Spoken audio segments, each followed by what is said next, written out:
malam. Selamat siang Ibu Guru. Selamat siang. Terima kasih. Siang hari ini, apakah kalian semua dalam keadaan sehat, senang mau mengikuti pelajaran? Siap. Sudah siap semua? Siap. Tapi satu hal yang Ibu mau lihat di sini, coba semua lihat di situ. Apakah suasana pembelajaran kita sudah menyenangkan dan bersih? Belum. Tolong ambil dulu sampah-sampahnya. Ayo. Sampah-sampah itu kalau dibersihkan. Baik.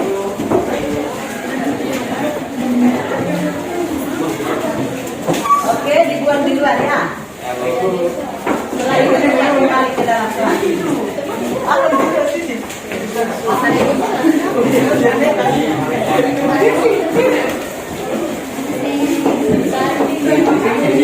Baik, untuk mengawali pelajaran sejarah kita siang hari ini, Ibu persilakan satu orang memimpin kita dalam doa.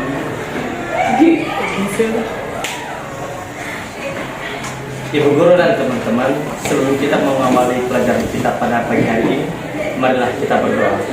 Namun berdoa menurut agama dan kepercayaannya masing-masing. Berdoa mulai. Berdoa selesai.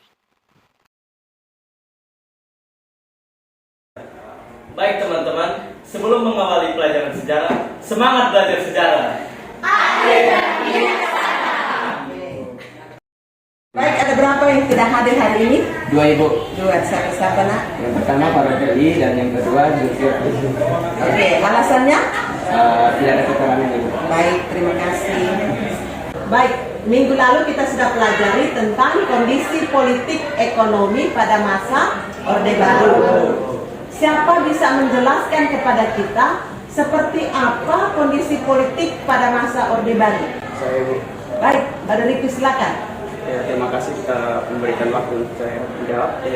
Menurut saya kondisi politik pada masa Orde Baru itu Partai Golkar menang dalam beberapa tahun karena ada mobilitas dari PNS. Itu menurut saya Ibu. Terima kasih, Riki, tepuk tangan untuk Riki. Masih ada yang lain? Baik, Putri. Baik, terima kasih atas kesempatan yang diberikan kepada saya. Saya ingin melengkapi jawaban dari Odorikus yang dimana menurut saya adalah kebebasan berserikat dan berkumpul itu tidak nampak karena adanya penerapan yang dimana ABRI sebagai alat sosial politik atau sebagai pertahanan keamanan. Oke, adanya di fungsi ABRI menurut Putri. Terima kasih Putri, kita berikan tepuk tangan. Baik, jadi kehidupan politik kita pada masa Orde Baru itu tidak terlalu nampak kebebasan berserikat dan berkumpul karena adanya kekuatan Golkar, ABRI dan birokrasi. Materi yang akan kita pelajari hari ini adalah kehidupan politik dan ekonomi pada awal reformasi. Nah, kompetensi yang mau diukur adalah kalian mampu menganalisis perkembangan kehidupan politik dan ekonomi bangsa Indonesia pada awal reformasi, kemudian melakukan penelitian sederhana tentang perkembangan kehidupan politik ekonomi bangsa Indonesia pada awal reformasi, menyajikannya dalam bentuk laporan tertulis boleh, ada yang hobi video boleh buatkan video, ada yang senang untuk bikin PowerPoint tetapi nanti dipresentasi. Oke. Indikator yang akan kita capai hari ini adalah menganalisis polemik pengunduran Soeharto dan pelantikan B.J. Habibie jadi presiden. Yang kedua, kalian mampu menilai kebijakan politik pada masa B.J. Habibie. Kemudian menilai kondisi ekonomi pada masa B.J. Habibie dan menyimpulkan kebijakan B.J. Habibie yang merugikan bangsa Indonesia. Nah, kompetensi ini akan Ibu ukur dengan sikap, kreativitas kalian, komunikatif, inovatifnya. Nanti kalian laporkan dalam karya tulis, tapi ada yang bisa bikin video pendek ya dalam bentuk video pendek. Oke?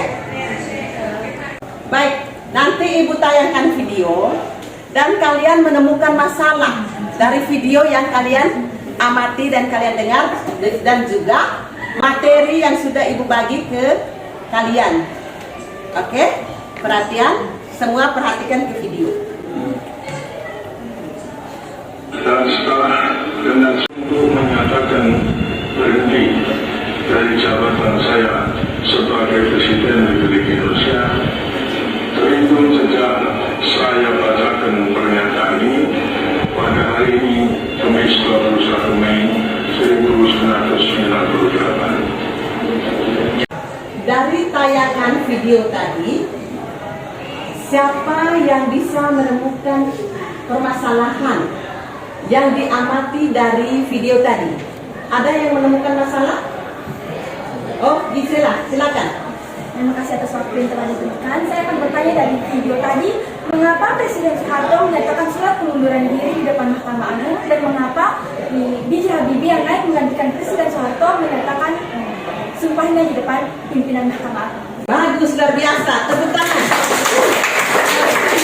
Oke.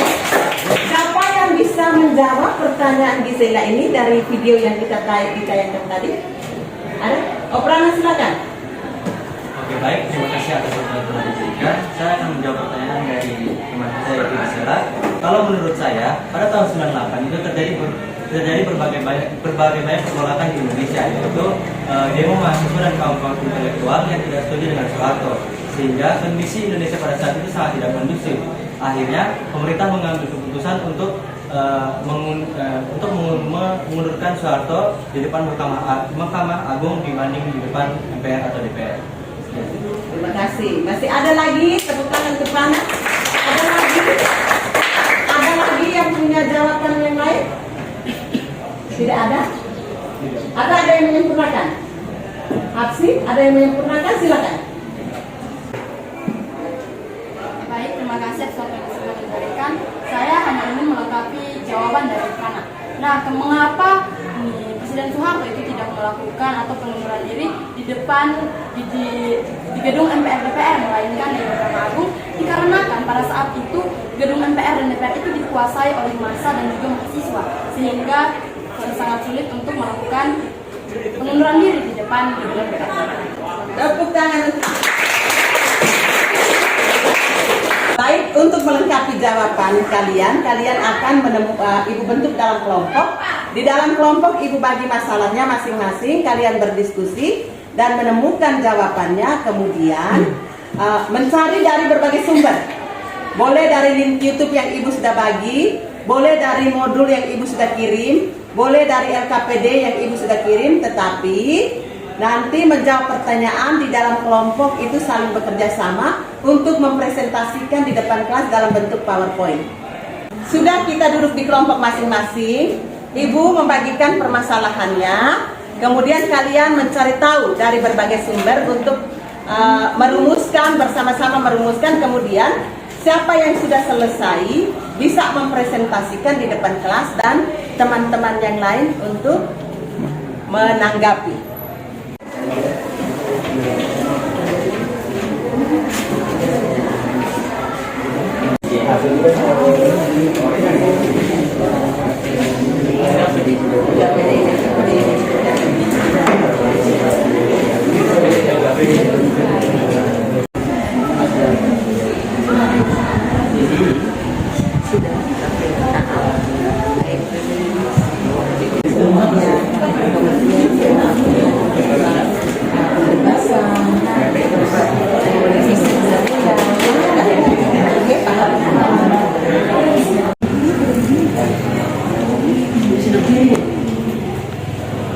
Setelah Ibu mengamati, kelihatan semua kelompok sudah menyelesaikannya, tetapi kita berikan kesempatan satu kelompok untuk mempresentasi hasilnya, kemudian yang lain boleh menanggapi jika tidak sesuai dengan apa yang ada dalam hasil diskusi kalian.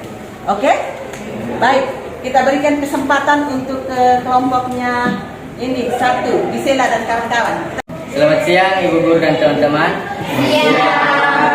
Terima kasih atas waktu dan kesempatan yang diberikan. Kami dari kelompok 1 akan mempresentasikan tentang kebijakan politik pada masa pemerintahan B.J. Habibie. Oke, baik. Pada kelompok kami membagi materi ini menjadi 3 bagian. Yang pertama yaitu awal masa reformasi, yang kedua yaitu kebijakan ekonomi, dan yang ketiga kebijakan politik. Awal masa reformasi. Masa Orde Baru lahir ditandai dengan turunnya Soeharto dari kursi kepresidenannya. Hal ini turunnya Soeharto adalah 3 penyebab, yaitu kejadian krisis moneter, kejadian Trisakti, dan kejadian mahasiswa, gerakan mahasiswa.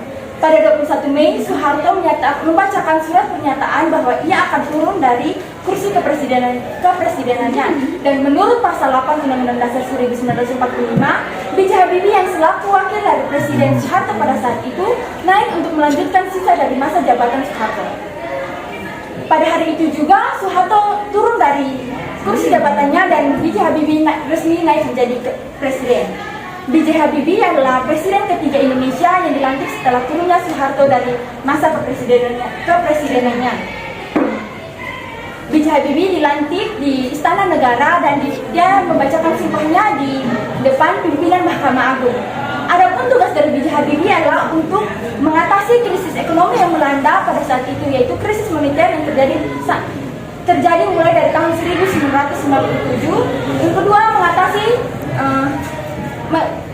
menciptakan pemerintahan yang bersih, berwibawa dan berwibawa, terhindar dari praktek KKN, yaitu korupsi, kolusi, dan nepotisme, serta menjawab tantangan era reformasi.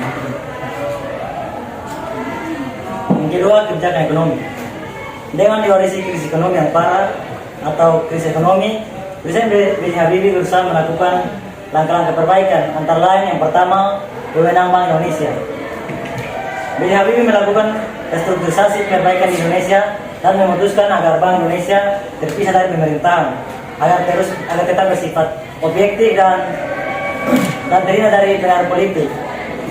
Pemisahan Bank Indonesia dengan dari pemerintah, pemisahan Bank Indonesia dengan pemerintah diatur dalam Undang-Undang Nomor 23 Tahun 1999. Yang kedua, merekonstruksi perekonomian nasional. Yang ketiga, melikuidasi beberapa bank yang bermasalah. Diikuti dari Undang-Undang Nomor 5 Tahun 1999 tentang pencabutan izin usaha, pembubaran, dan yang likuidasi bank. Terdapat pengertian likuidasi bank, antara lain pada pasal 25 pada Undang-Undang Nomor 5 Tahun 1999 pasal 1 ayat 4, likuidasi bank adalah tindakan penyelesaian seluruh hak dan kewajiban bank sebagai akibat pencabutan izin usaha dan pembubaran barang hukum bank. Presiden B.J. Habibie melakukan melikuidasi beberapa bank yang bermasalah pada saat krisis agar nilai rupiah tetap stabil. Oke, baik. Kebijakan ekonomi yang keempat yaitu Presiden B.J. Habibie berhasil menaikkan nilai tukar rupiah terhadap dolar hingga berada di bawah Rp10.000. Kebijakan ekonomi yang kelima yaitu kerjasama dengan IMF. IMF merupakan singkatan dari International Monetary Fund. Organisasi ini merupakan organisasi dari PBB yang berfungsi untuk melindungi dan menstabilisasi sistem moneter internasional. B.J. Habibie menjalin kerjasama dengan IMF guna memperbaiki pertumbuhan ekonomi di Indonesia, karena IMF memberikan bantuan dana kepada negara-negara yang ingin memperbaiki pertumbuhan ekonominya. Yang ketiga yaitu kebijakan Habibie dalam bidang politik. Kebijakan yang pertama yaitu kebebasan pers atau kebebasan berpendapat.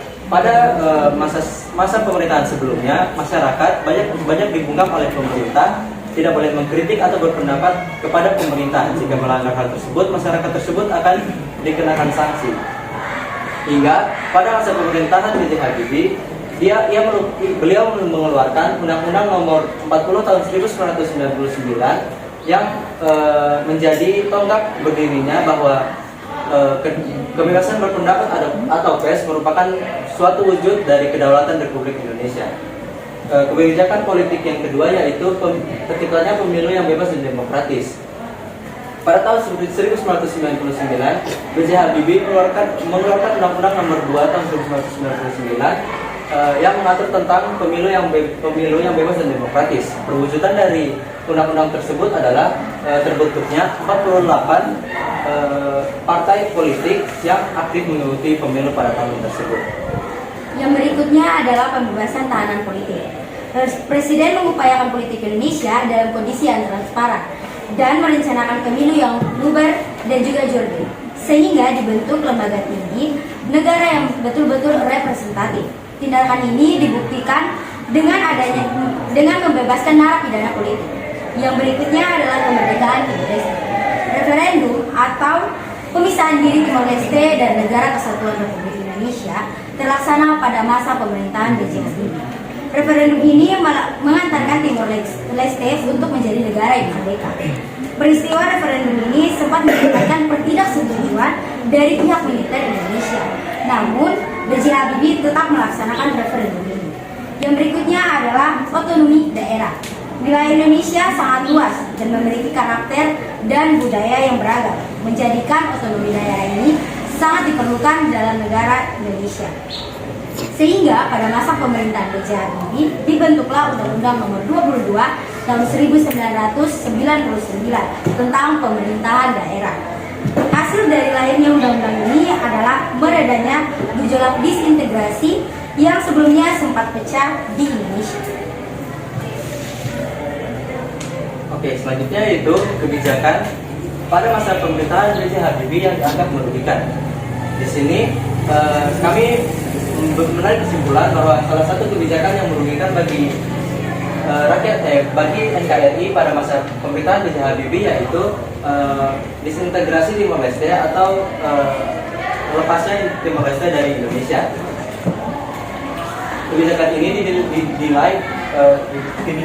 dinilai merugikan Indonesia bagi masyarakat Indonesia pada saat itu, karena pergolakan di Timor Leste itu sudah terjadi jauh sebelum masa B.J. Habibie, sehingga pada akhirnya setelah Timor Leste melakukan integrasi dengan Indonesia, ternyata kebijakan tersebut tidak juga meredakan pergolakan yang ada di Timor Leste, sehingga B.J. Habibie melakukan satu kebijakan, yaitu kebijakan referendum yang awalnya beliau pikir sebagian besar masyarakat Timor Leste akan mendukung negara Indonesia, namun kenyataannya sebesar 78,5% rakyat Timor Leste memilih untuk memisahkan diri dari Indonesia. Akhirnya hal tersebut juga yang menjadi alasan B.J. Habibie turun dari jabatan presiden karena didemo oleh para mahasiswa dan kaum intelektual karena dinilai tidak menjalankan amanah dari reformasi. Sekian hasil dari presentasi kami. Apabila ada pertanyaan yang ingin disampaikan oleh teman-teman, kami persilahkan. Ya, kepada saudara Wahid. Terima kasih atas kesempatan yang diberikan kepada saya. Saya ingin bertanya, mungkinkah lepasnya Timor Timur itu ada intervensi asing? Sekian. Oke, baik, terima kasih untuk waktu dan kesempatan. Saya ingin bertanya, naiknya Habibie menggantikan Soeharto menjadi polemik di kalangan ahli hukum. Nah, ada yang mengatakan hal itu konstitusional dan inkonstitusional. Nah, apa yang menjadi pedoman dari pernyataan tersebut? Sekian. Baik, terima kasih atas kesempatan yang diberikan kepada saya. Tadi Prana dan teman-teman telah menjelaskan salah satu kebijakan ekonomi, yaitu likuidasi bank. Nah, saya ingin bertanya, apa tujuan dari Habibie melakukan likuidasi bank?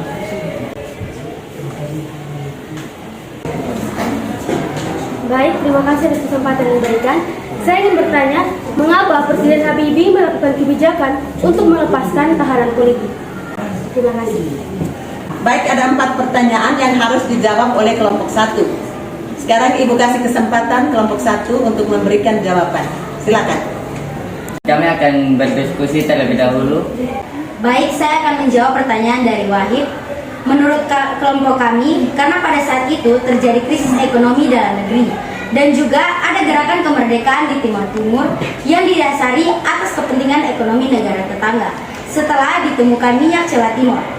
Setelah itu, yang menjadi ketua UNAMED adalah Australia, yang akhirnya kita yang harus menelan pil pahit lepasnya Timor Timur dari NKRI karena kepentingan ekonomi negara tetangga. Terima kasih.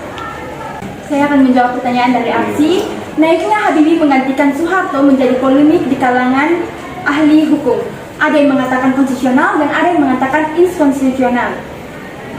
Tak namun, menurut pasal 8 Undang-Undang Dasar 1945 yang menyatakan bila presiden mangkat, berhenti atau tidak dapat melakukan kewajibannya, ia diganti oleh wakil presiden sampai habis waktunya. Namun, adapun yang mengatakan inkonstitusional berdasarkan ketentuan pasal 9 Undang-Undang Dasar 1945, yaitu yang berbunyi sebelum presiden mangkat jabatan, maka presiden harus mengucapkan sumpah dan janji di depan MPR dan DPR. Secara hukum material, Habibie dinyatakan resmi menjadi presiden. Namun secara hukum formal, hal itu tidak inkonstitusional.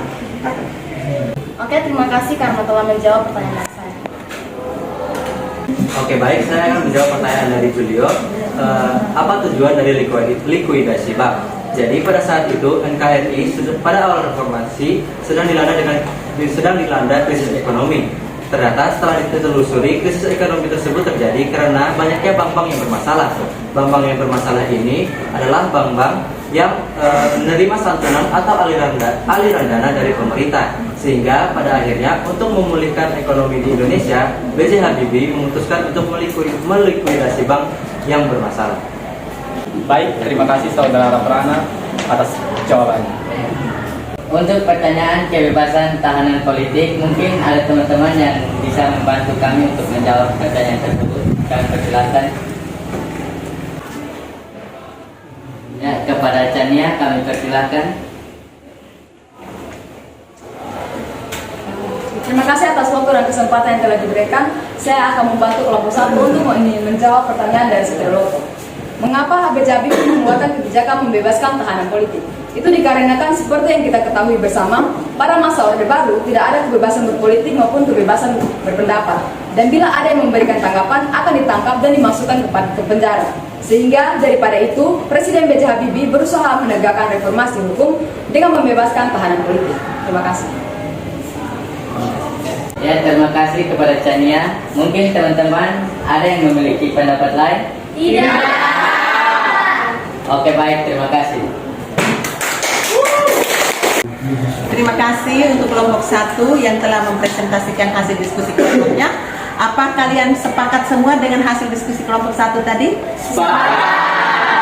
Kalau begitu semua paham? Nah, Ibu minta 1 orang bisa membuatkan kesimpulan dari apa yang sudah dipresentasikan dan kita diskusikan hari ini. Silakan, siapa bisa?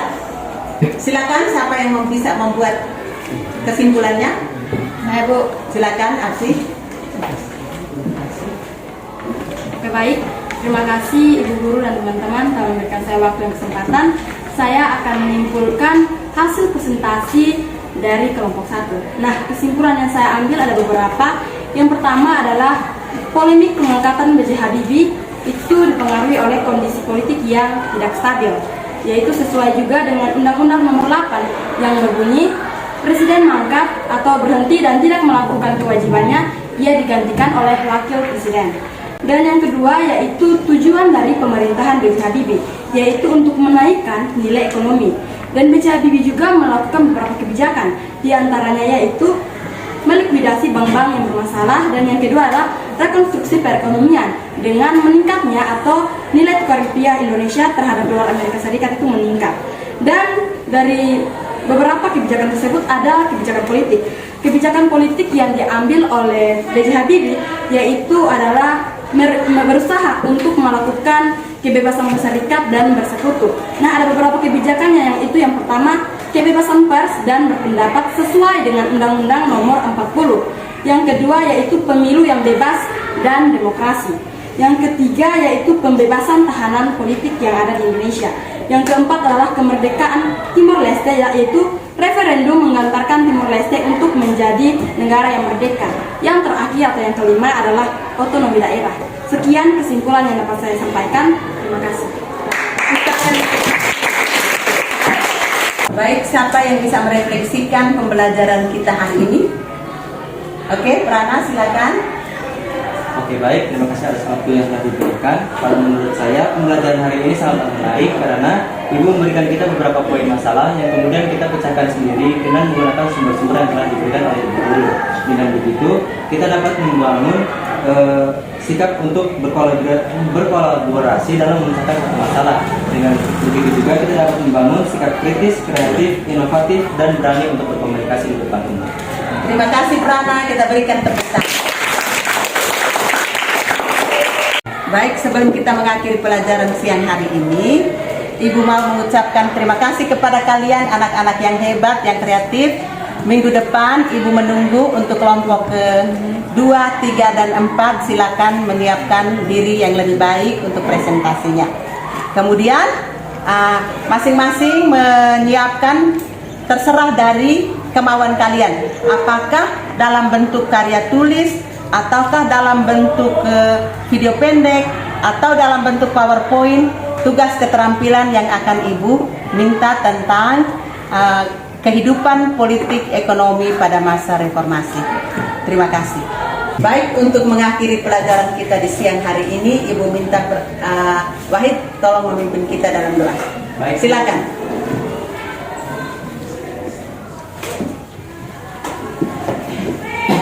Teman-teman dan ibu guru, sebelum kita mengakhiri pelajaran sejarah, marilah kita berdoa. Berdoa mulai.